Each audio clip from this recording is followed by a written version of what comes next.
Hey, greetings, faithful YouTube followers, both of you.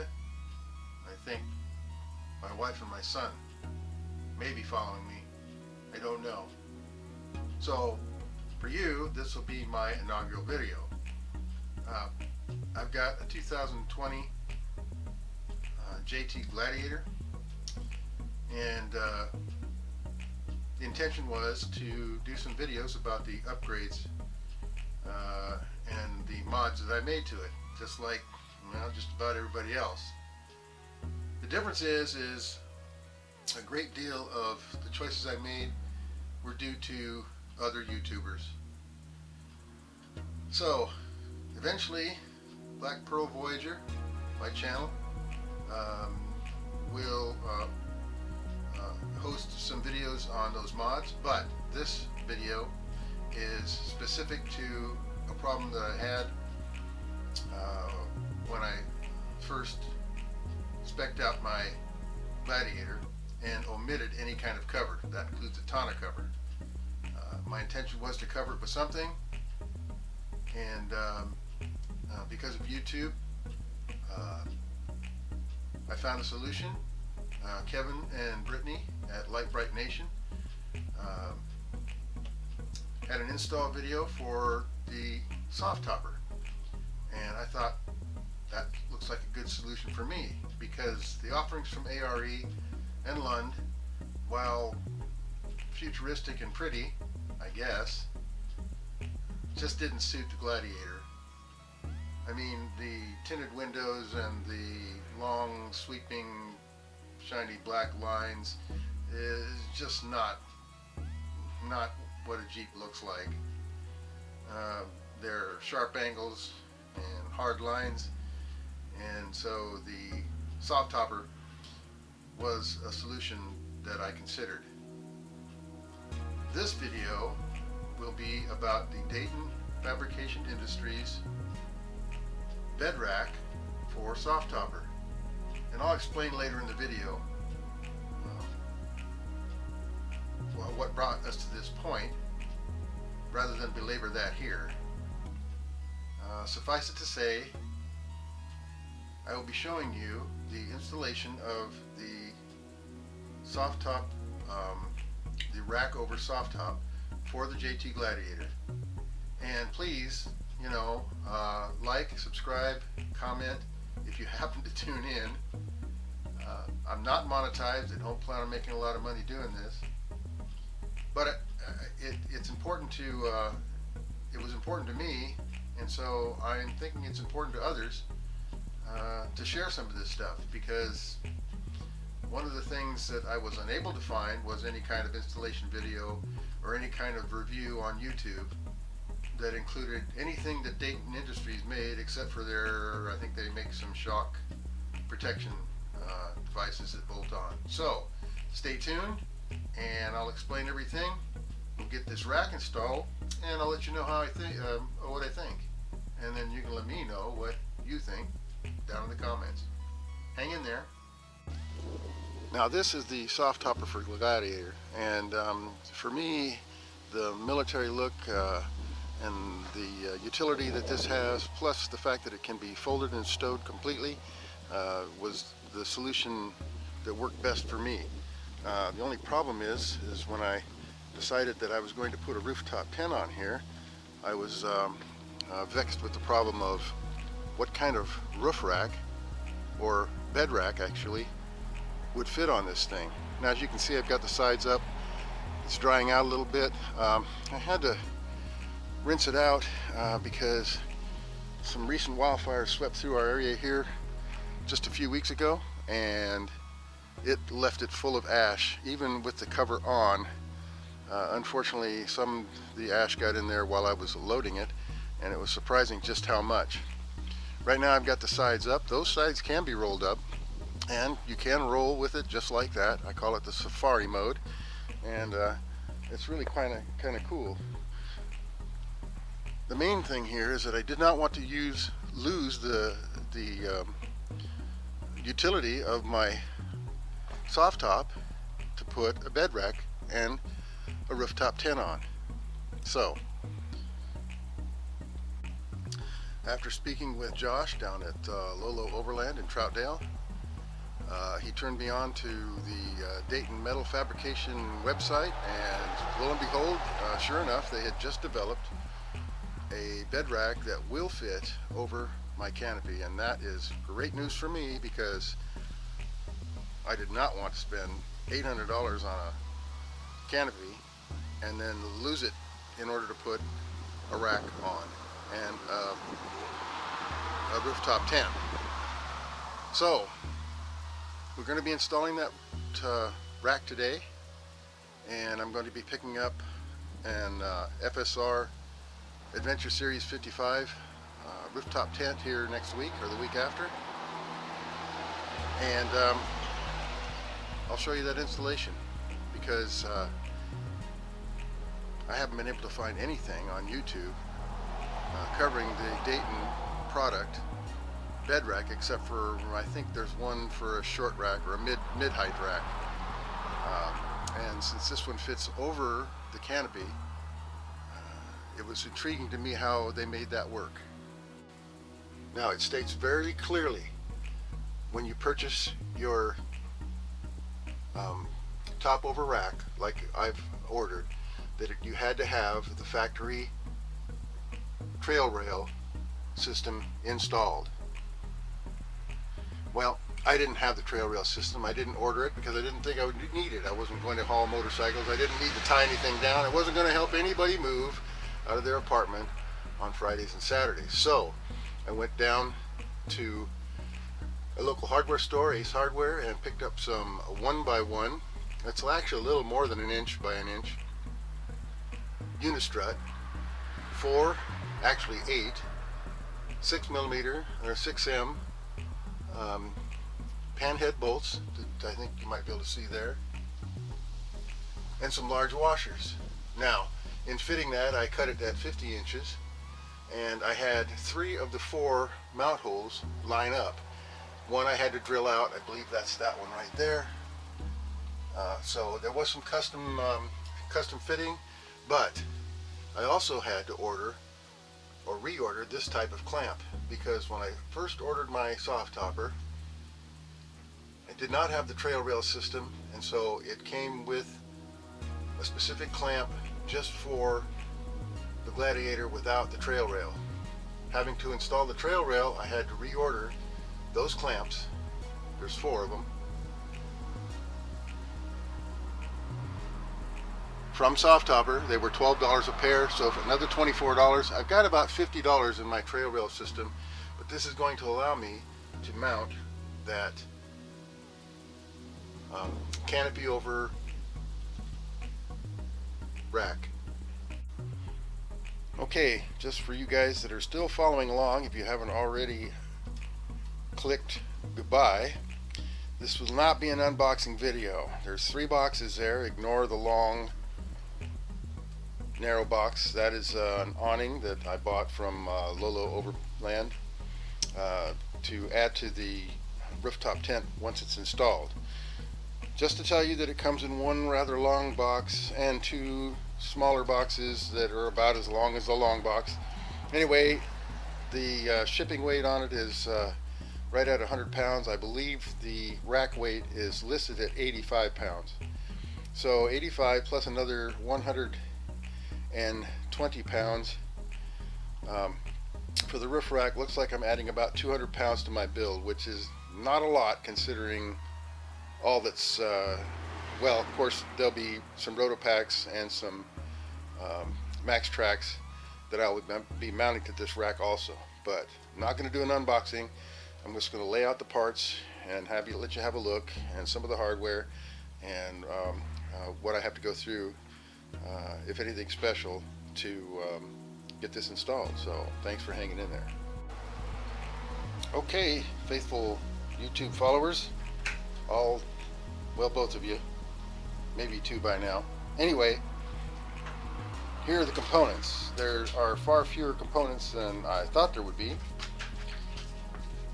but just enough to make this work.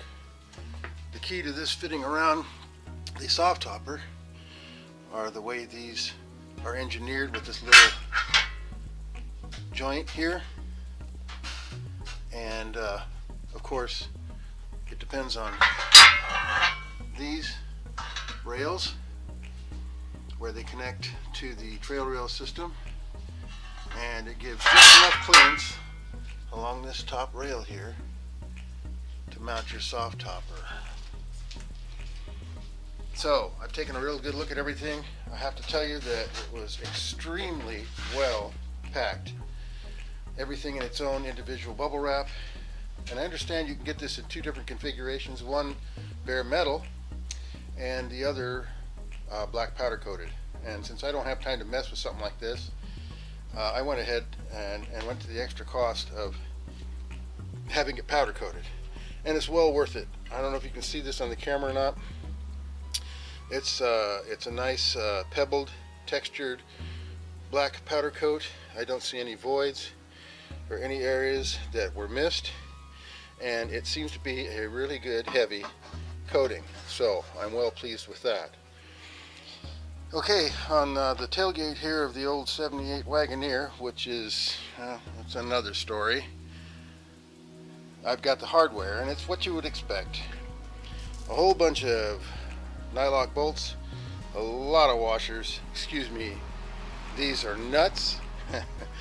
These are washers, and there's the bolts, and these are all USA standard. I believe that looks like about a 1/2 inch. And here is the key to the mounting it to the bed rail system here.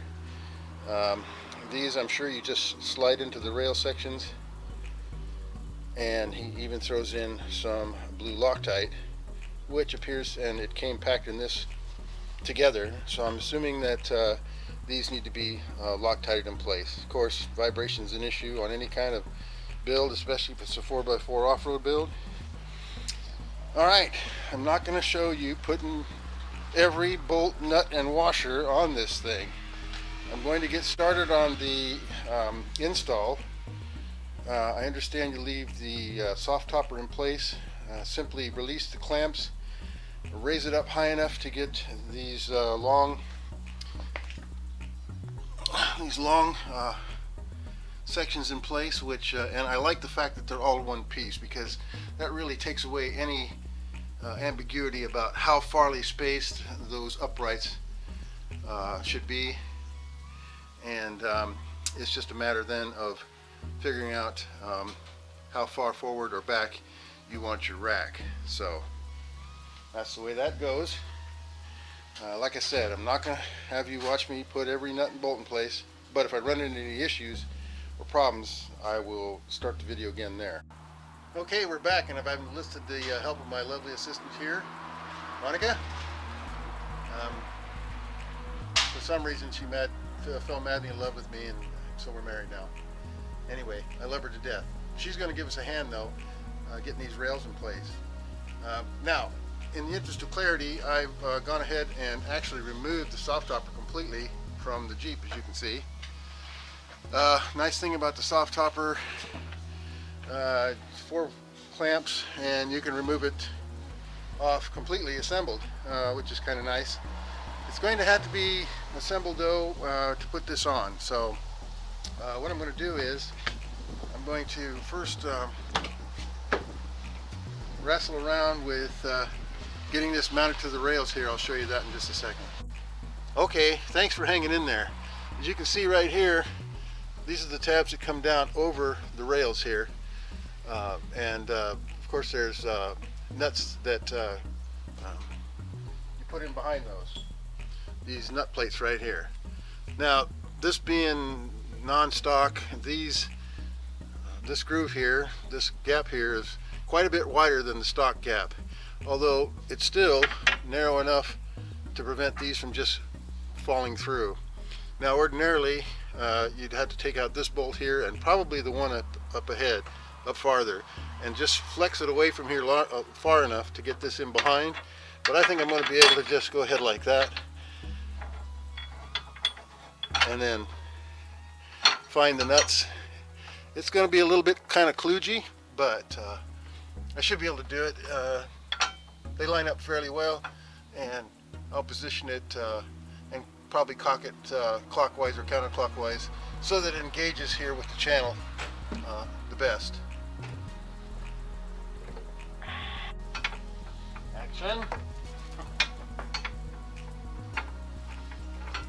Okay, so with the help of my lovely assistant here, who's probably going to hold the nut plate in place, or I was going to hold the nut plate in place and have her run the screws in it.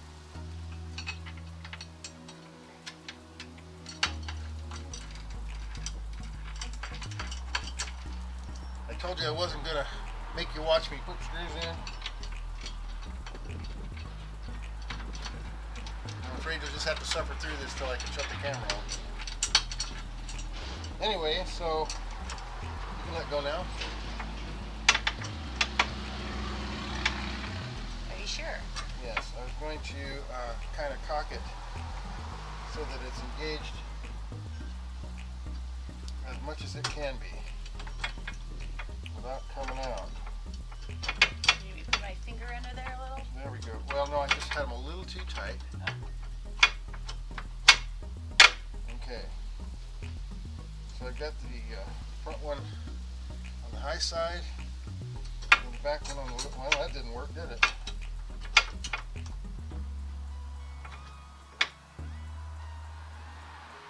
Okay, I'm not prepared as usual. I don't have my ratcheting wrench handy. It's right there. Yes, but that's a 9/16. Keep them busy while I... How many times am I going to kick that? That's twice now I've kicked it. Clear across the damn garage. And then that'll be why it doesn't hook up right, because he kicked it so many times. Gotta make sure I pick that thing up. Okay.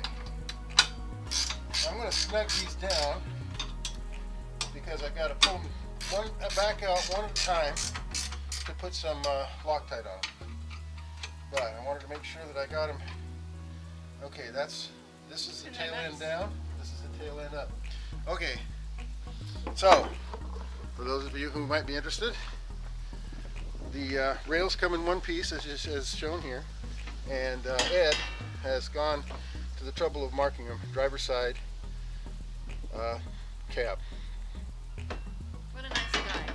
What a nice guy. Now, how far forward do we run them? Well, as you can see here, I've got it just about flush here. This is a little too far forward, and it doesn't quite engage the rail. So I've got them back about that far so that I can get this to engage better onto the rail system. If it's too far forward, as you can see, I actually lose the rail if I go too far forward. So I'm going to back set it a little bit. That'll keep the rack off of the cab also. And if I set them up both like that, then there won't be any guessing about where the crossbars go. So back to it. If I run into any trouble, I will I'll shoot some more video. Otherwise, it's just like a rector set. You connect A to B, connect B to C, connect C to D. As a matter of fact, there really aren't any directions.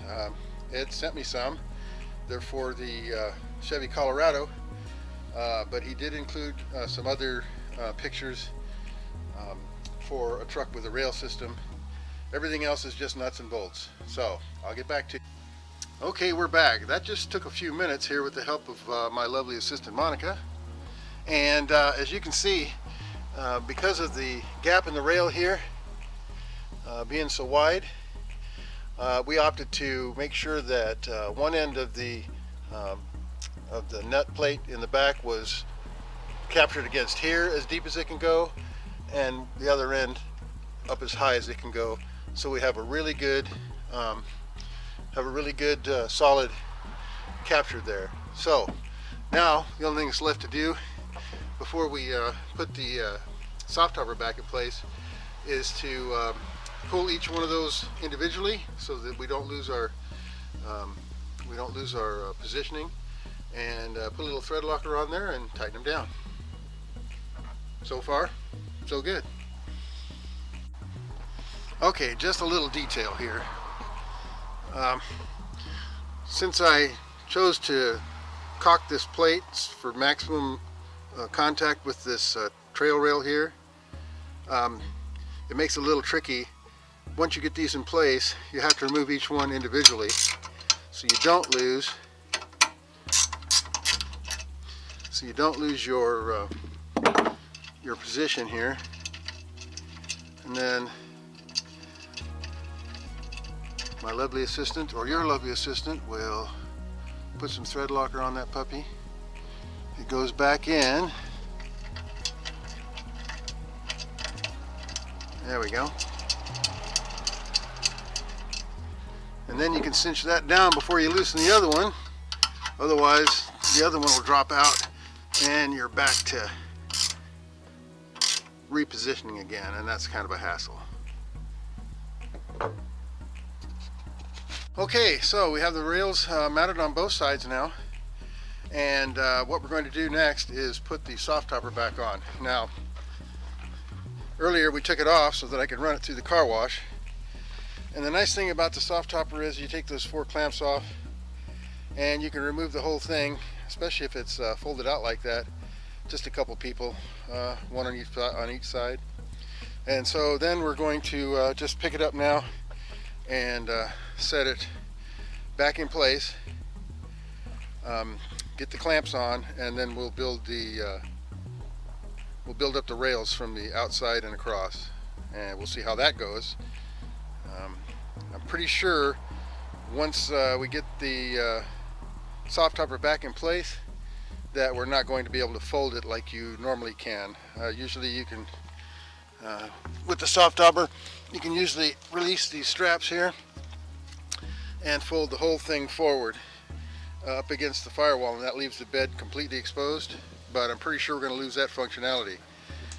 But by the time if you're going to go to the expense and time to put a rack on it, you're not going to be carrying anything, not going to be able to carry anything that you would be removing or folding the soft top for anyway. So once the topper's on there, it's on there. The only other function that I might lose that will make me sad is the ability to roll up the sides. We'll see how much clearance we have. I like to roll up the sides in the back and give it that Bimini look, or safari mode is what I call it. Anyway, we'll get right back to you. Okay, here's some important stuff. There we go. Now, you can see across the way there's a slot cut in that piece of aluminum, and right now it lines up exactly with the plate there that holds the bed rack in place. That's not going to work. So what we're going to have to do is slide the rack back, and we've only able to slide it back about 3 or 4 inches before we cover up that rear hole back there. So we're going to have to play with it a little bit, get it centered up so that we have the clamps in place, and we can still clamp down the Softopper. So that's where we are right now. That means we're going to have to reset all those plates, those nut plates, which is not a big deal, but if you're planning on doing this yourself to the Gladiator and you've got a rail system and a Softopper, this is good to see. So I'm glad I'm going through it, so maybe you don't have to. Okay, so here's what went down. What we finally wound up doing was I took a measurement here to here so I get some consistency on both sides. This is 4 inches set back. Just make sure you can see it there. This is 4 inches set back from here to here, and that leaves us plenty of room to clamp there, and it gives us some room to clamp here too, but as you can see, not a lot. It's clear back at the back of that slot, but that's okay. I don't have an issue with that. As long as it's the other side is in the same position, I'm good to go with that. So I also stripped out that nut plate. Every time you loosen it and tighten it, loosen it and tighten it, loosen it and tighten it, sure enough you run the risk of stripping out. So this bolt here, the nut plate has stripped. I will give Ed Datin a call. One nice thing about Datin Industries, if you call, Ed usually answers. At least he has for me. and he will take care of you.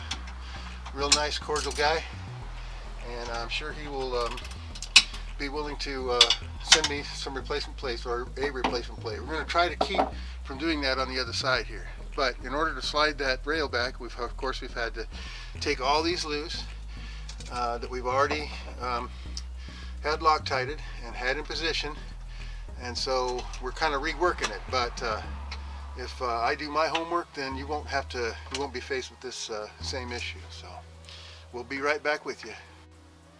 Okay, we have so many nylock nuts, and we have about twice as many washers. So I'm guessing we're going to bolt, washer,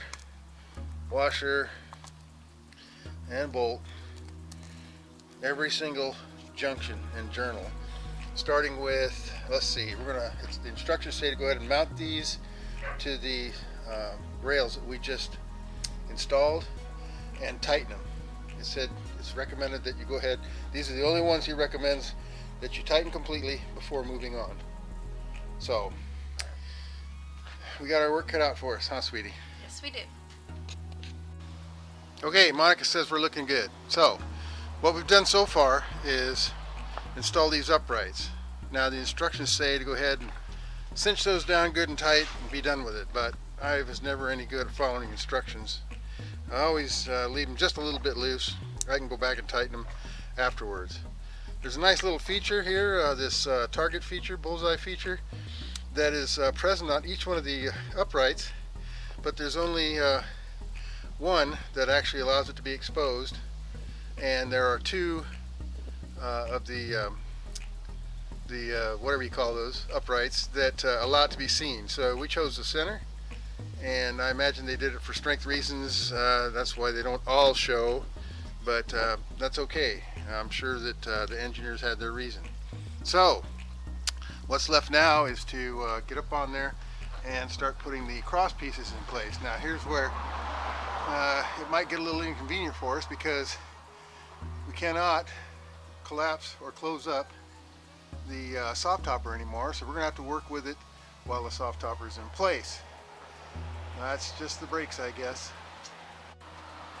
Hey, good morning, welcome back. We're about to finish up the install of this Datin Industries rack for the Gladiator that fits over the Softopper.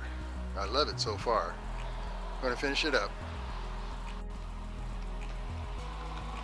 I told you I wasn't going to make you watch me put in nuts and bolts, but you know what?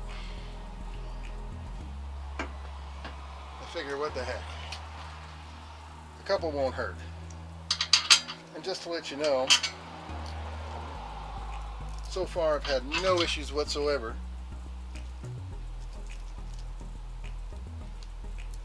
with holes lining up, and with the Softopper sides rolled up like it is, not having any issues accessing the nuts from the back side in order to make this all go together. As long as you've got a little clearance here, no issues at all putting these nuts and bolts on. It's a little tedious, but what are you going to do? You pretty much have to, pretty much stuck with it.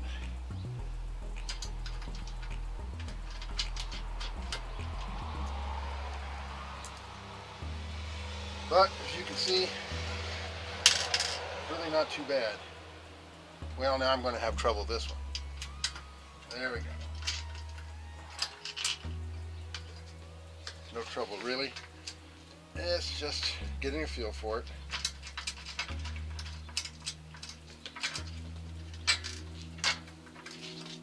Nope, lost a washer, of course. Anything to make this video last a little longer, I guess, or take a little longer. So there we go on the last upright here. Got my tools all ready. Going the right way. So let's snug these down.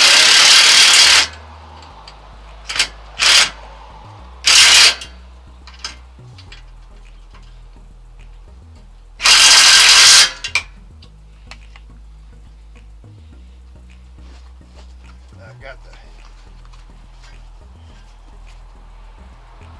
Softopper here pushing out a little bit on these. So I'll snug them up and make sure that I get it seated up. Good. Wow, you've been doing this long?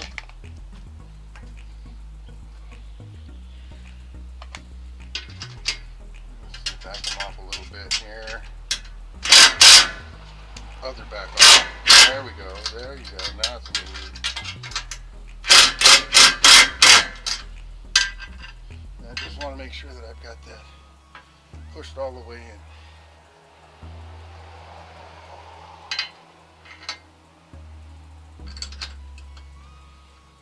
So I'm going to go ahead and pull with this one. Cinch it down. Done deal.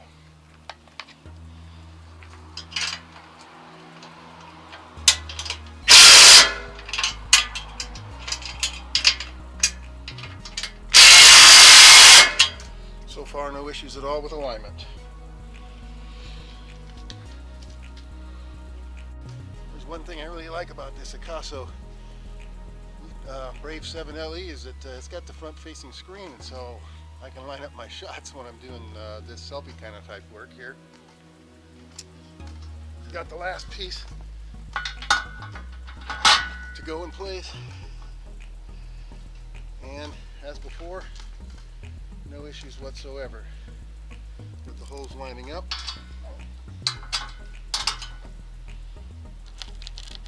I haven't had to pinch or pry or do any of that stuff. They just go right in.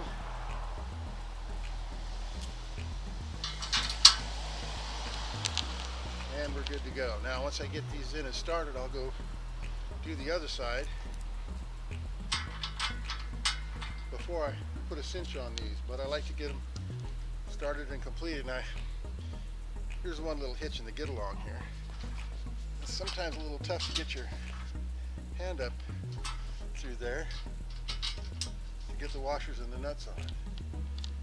But there's enough flexibility in the Softopper to give you some room.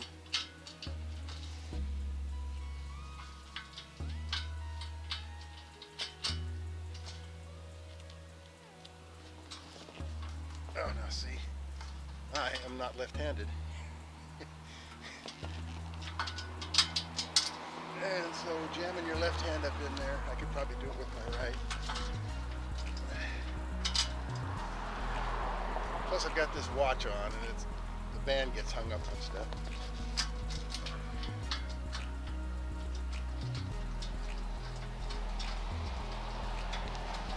But so far, that's the worst of the struggle of installing this top.